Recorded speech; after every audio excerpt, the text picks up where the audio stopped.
Alright guys, sa mapagpalang araw sa inyong lahat, mayroon tayong reaction video dito kay Rob 3. Pandang sumama si Senator Ronald Bato de la Rosa kay dating Pangulong Rodrigo Duterte sa kung arrestuin din siya ng ICC.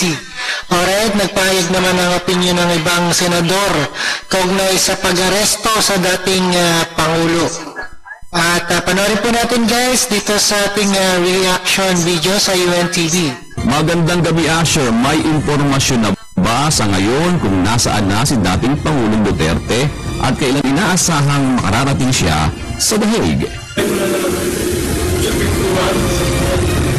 Magandang gabi naman, June. Nakaalis na sa Dubai, United Arab Emirates ang eroplanong sinasakyan ni former President Rodrigo Duterte. Batay sa isang online... Ayan, status niya, no? At papunta na ng Netherlands. Ito nga si Rodrigo Duterte. Flight tracker. Lumipad muli ang chartered flight ng dating Pangulo alas 3:58 ng hapon. Kanina, oras yan sa Pilipinas. Sa kasalukuyan ay papunta na ito sa The Hague, Netherlands, kung saan naroon ang headquarters ng International Criminal Court o ICC.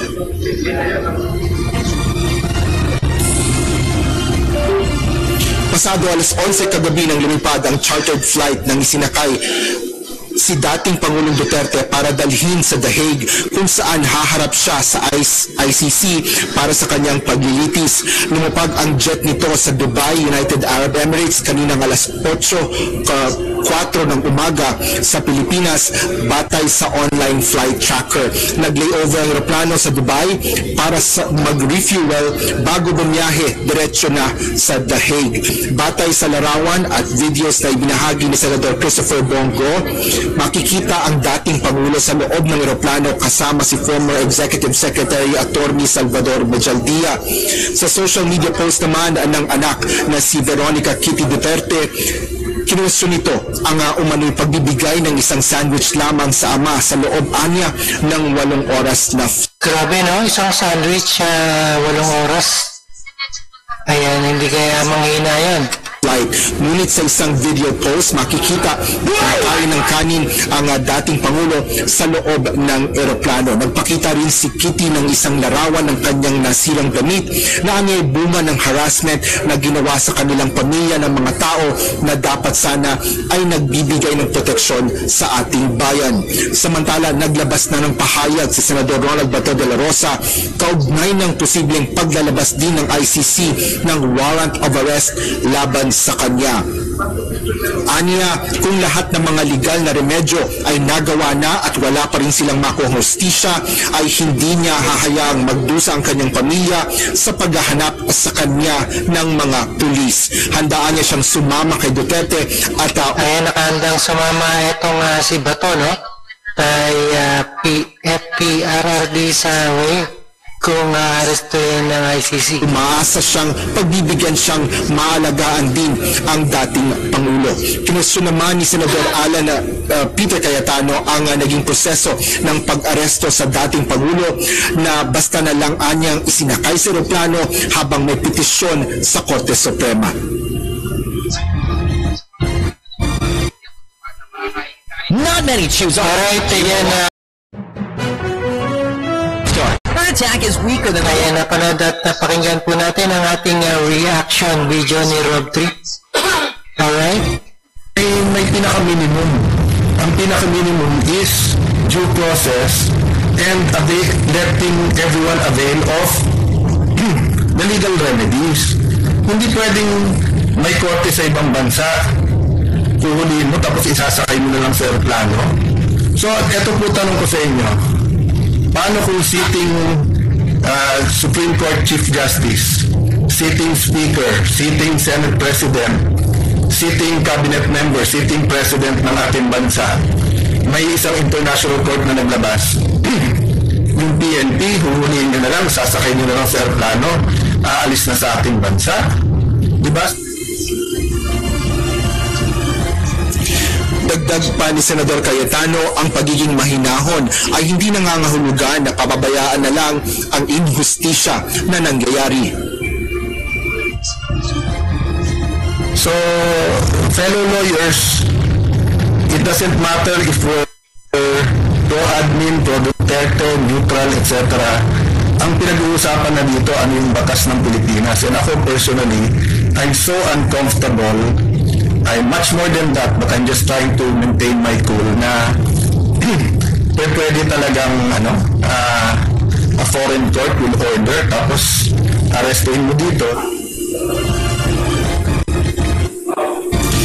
Inaasahan naman ni Senate President Francis Jesus Cordero ang iba't ibang reaksyon sa pagkakaresto at pagdadala ng mga otoridad kay dating Pangulong Duterte sa The Hague. Gayunman, sinabi ni Escudero sa opisyal na pahayag na ang mapayapa at maayos sa pagpapatupad ng warrant ng Interpol ay nagpapakita ng pagsunod sa pangako ng bansa sa pandaigdigang kasunduan. Inaasahan naman ng tagapangulo ng Senado na irerespeto ng ICC ang mga karapatan ni dating Pangulong Duterte at sisiguraduhin ang pagbibigay ng angkop o patas na proseso o pagtrato batay sa rules of law. Bagaman natural na demokrasya ang debate at hindi pagkakaunawaan, hinihimok ng senador ang mga mamamayan ng kahinahunan at respeto na ipinakita. Oo, dapat respeto, no? At bigla na lang sinakay at dinala. Ayan, si dating Pangulo natin yan, Duterte. Ng magkaibang panig kaugnay ng pangyayari. Hinihikayat din ito ang mga kandidato sa midterm elections na huwag gamitin ang issue para sa pagtataguyod ng kanilang kandidatura dahil isaan niya itong seryosong suliranin. Ayan, sabi nga ni Pamelo, taong bayan din ang babagsak sa inyo. June, inaasahang lalapag ang chartered plane niyang nanunan si dating Pangulong Duterte sa Rotterdam, The Hague Airport mamayang bandang hating gabi sa oras yan ng Pilipinas. Pagkarating sa The Hague ay inaasahang ididetine din si Duterte sa ICC Detention Center. Kanina lamang ay nagkaroon tayo ng pagkakataon na makapanayam sa telepono si Senador Bato de la Rosa at sinabi nito na ang dahilan ng kanyang tila pananahimik sa mga nagdaang araw ay dahil nangangampanya ito sa mga bundok sa Surigao at Agusan sa mga nagdaang araw. Nakapatay niya ang kanyang telepono para na rin natutukan yung kanilang pag-aasikaso ng petisyon na isinampa nila sa Korte Suprema.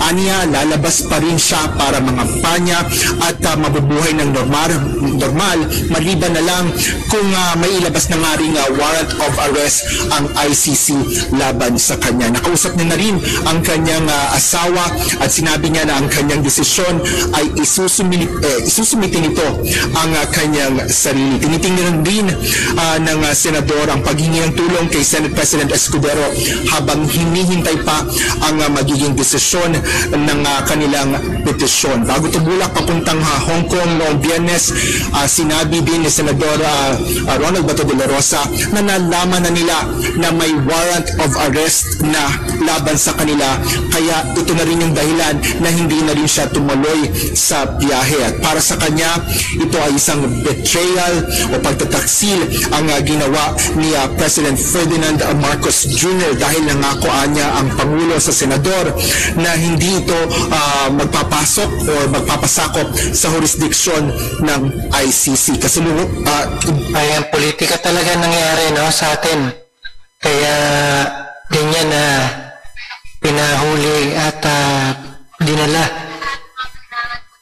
si ating President Digong Duterte.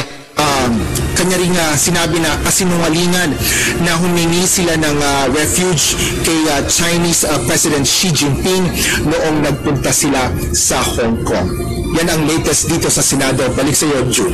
Tanong ko lang, Aso, base sa ulat mo ngayon na hindi na kausap sa telepono si Senador Bato de la Rosa, mabahan sa pagkakarinig namin dito na merong warrant of arrest na rin siya. Sabi niya. Yes, June, ang kinumpirma nga ni Senador Ronald Bato de la Rosa ay nakatanggap siya ng impormasyon noong Biyernes pa lang bago pa sila tumulak sa Hong Kong para nga dun sa camping rally na isinigawa nila. Kasama na rin yan si Vice President Sara Duterte na mayroon ng warrant of arrest ay nilabas ang ICC laban sa kanya. Kaya ito yung naging dahilan kung ba't hindi na rin daw siya tumuloy patungo na rin sa Hong Kong dahil dapat ay kasama siya doon. At ito ay para asikasuhin yung kanilang paghaay ng petisyon sa Korte Suprema upang tutulan niya o pigilan itong pagsisilbi ng arrest warrant laban kay dating Pangulong Duterte. June. Pero Asher, siya ba ngayon ay naghahanda na rin ng kanyang petisyon sa Korte Suprema para naman tutulan yung warrant of arrest naman sa kanya, kay Senador De La Rosa? June, sa ngayon ay ang sinabi ni Senador De La Rosa ay naghahanda lang sila kung sakaling ang may kumpirmasyon na may nilabas ng arrest warrant laban na rin sa kanya. Ang kanya lang nalaman ay ang arrest warrant na inilabas ay laban lamang dyan kay dating Pangulong Duterte. Ngunit para sa kanya, kung mayroon mang ilalabas na warrant of arrest kay Senador Bato de la Rosa ay handa na rin siya at nakikipag-usap na rin nga siya sa kanyang mga abogado kaugnay nito. June. Maraming salamat, Asher Gadapan Jr. Alright guys, napakinggan at napanood po natin ang ating reaction video ni Rob Trip. At handang sumama si Bato, no? Kay dating Pangulong Rodrigo Duterte kung naghain ng kung arrestuin din siya ng ICC. Ayan, naghayag ng opinyon ng ibang senador kaugnay sa pag-aresto sa dating Pangulo. Maraming salamat sa panonood at pakikinig dito kay Rob Trip. Alright, see us again sa ating reaction video. And peace out.